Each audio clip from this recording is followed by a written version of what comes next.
Славян тілдерінің тобына жататын тілдерден кейінгі саны жағынан ең ірісі түркі тілдері тобы.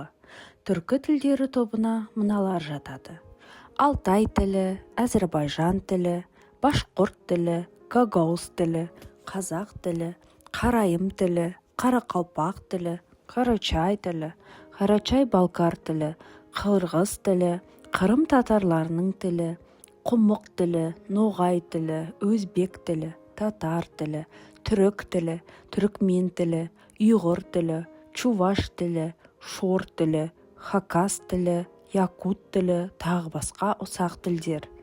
Аталған тілдерді туыс тілдер деп атайды, өйткені бұлардың о бастағы шығу төркіні бір болған.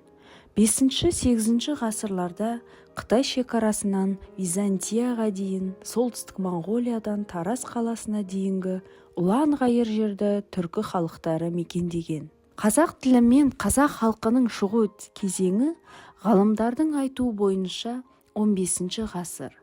Осы дәуірден бүгінге дейін өмір сүріп келе жатқан қазақ тілінің тарихы әріден басталады. Қазіргі қазақ тілінің арғы тегін сан салалы көне түркі жазба ескерткіштерінен аңғарамыз. Түркілердің көне жазуы Орхан Енесей жазуын алғаш Амстердам қаласының оқымыстысы Бидзен 1667 жылы тапқан.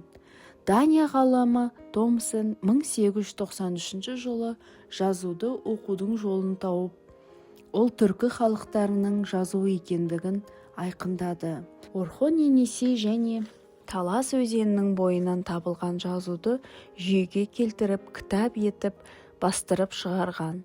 Алғашқы ғалым Радлов. Ол 1891 жылы тұңғыш рет Орхон жазуын зерттеп, ол түркі халықтарының ескерткіші екендігін айтты.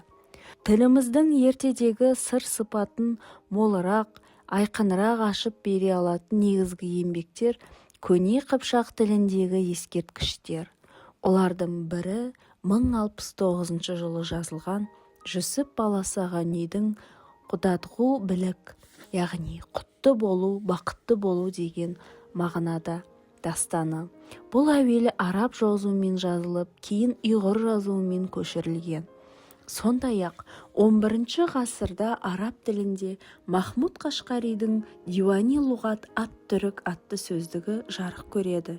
Енді бір үлкен әдеби мұрамыз Кодекс Куманикус деген еңбек. Бұл еңбек 14 ғасырда жазылған, тек авторы белгісіз. Қазақ тілі сонау ерте дәуірден біздің жыл санауымыздан бері қарай халқымыздың дамуымен бірге алға басып жетіліп келеді. Ана тілімізді қастерлеп, қадірлеу ежелгі салтымыз. Қазақ халқы ежелден шешендікке құмар, тіл өнерін ерекше құрметтейтін халықтың бірі. Өнер алды қызыл тіл тас жарады, тас жармаса бас жарады. Сөзі мірдің оғындай, тіл қылыштан өткір деген мақал-мәтелдер тегін шықпаған. Ана тіліміз ардагер ақын жазушыларымыз Абай, Сәкен Сейфуллин, Сәбит Мұқанов, Сұлтан Махмұд Торайғыровтың жыр айқауына айналған. Мәселен, Сұлтан Махмұд Торайғыров: «Сүйемін туған тілді, ана тілін, бесікте жатқанымда берген білім. Шыр етіп жерге түскен минутымнан, құлағыма сіңірген таныс үнін. Ең бірінші сол тілмен сыртқа шықты, сүйгенім, жек көргенім, ұнатқаным» деп жазады.